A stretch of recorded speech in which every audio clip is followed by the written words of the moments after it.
Hey guys, it's Stephanie, and I wanted to recommend some horror novellas perfect for the spooky season.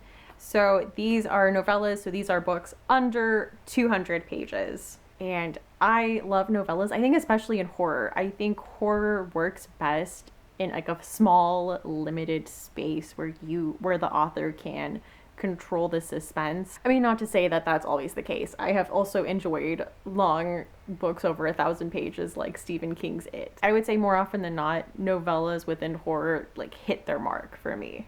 The first book I am going to recommend is a classic in the horror genre. This is The Haunting of Hill House by Shirley Jackson. I will say, if you are watching this after the adaptation on Netflix has come out, this is very different. This is about obviously a house called Hill House, and a scientist has called together four individuals who have had supernatural experiences to kind of do an experiment and see how they react to the house.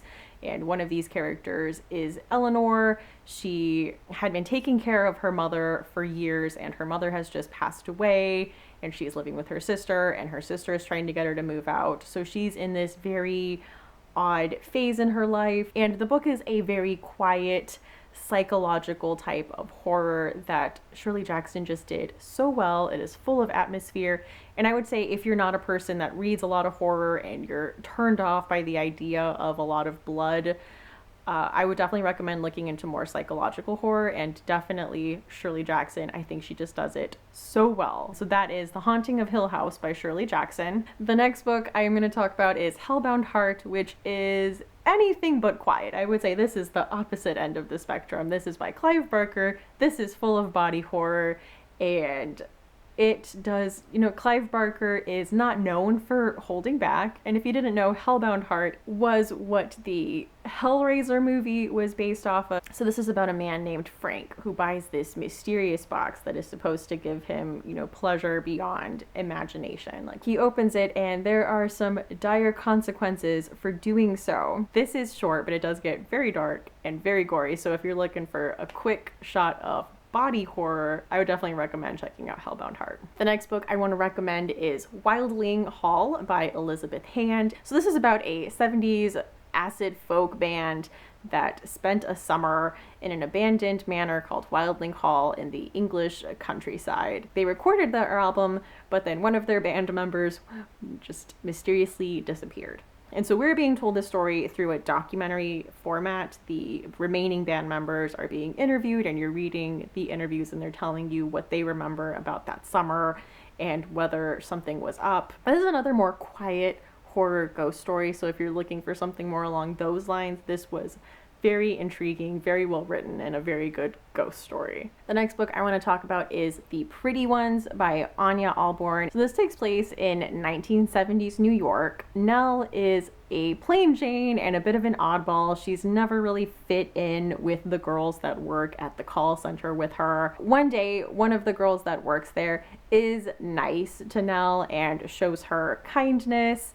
And unfortunately, that girl ends up getting murdered a few days later. And throughout the book, all the girls in the call center freak out because of the ever-looming threat of the Summer of Sam killings going on. And so that is The Pretty Ones by Anya Alborn. The next book I want to talk about is The Atrocities by Jeremy C. Shipp. This was published by Tor, and it's kind of a new take on the Gothic story. A young woman takes a job tutoring a girl in a very large and strange house. And to get there, she has to go through their very long driveway. And throughout the driveway, there's all these strange, grotesque statues that they call the atrocities. It doesn't end there. Of course, when she gets in the house, she finds that the girl isn't exactly there. This was a really fun, as I said, kind of twist on like the Gothic ghost story and like the governess and kind of those fun classic tropes within that subgenre. So that was The Atrocities by Jeremy C. Shipp. Another book I want to talk about is The Witching Hour Theater by Jonathan Janz. And this is about a man who has a tradition to go to the horror triple feature at the local Witching Hour Theater.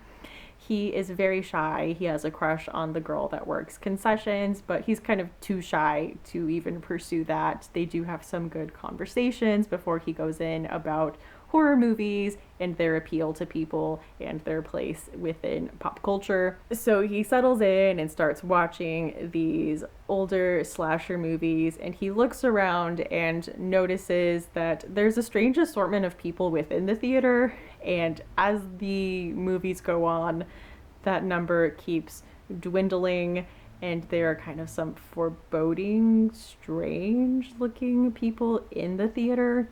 And not only that, the movie itself keeps getting weirder. It was kind of a good slasher. It was a good ode to horror cinema, and just a very well written and a little claustrophobic just because you're in this confined space, to watch a movie. It's dark. I just think all those elements work really well. Also, the main character is one that you definitely find yourself rooting for, and I just think that adds a little bit to the story. So that was The Witching Hour by Jonathan Janz. So anyway, guys, those are my suggestions for great short reads to get you through the spooky season if you just want a quick shot of spooky to get you through. Anyway, thank you so much for watching, and I hope to see you again soon. Bye!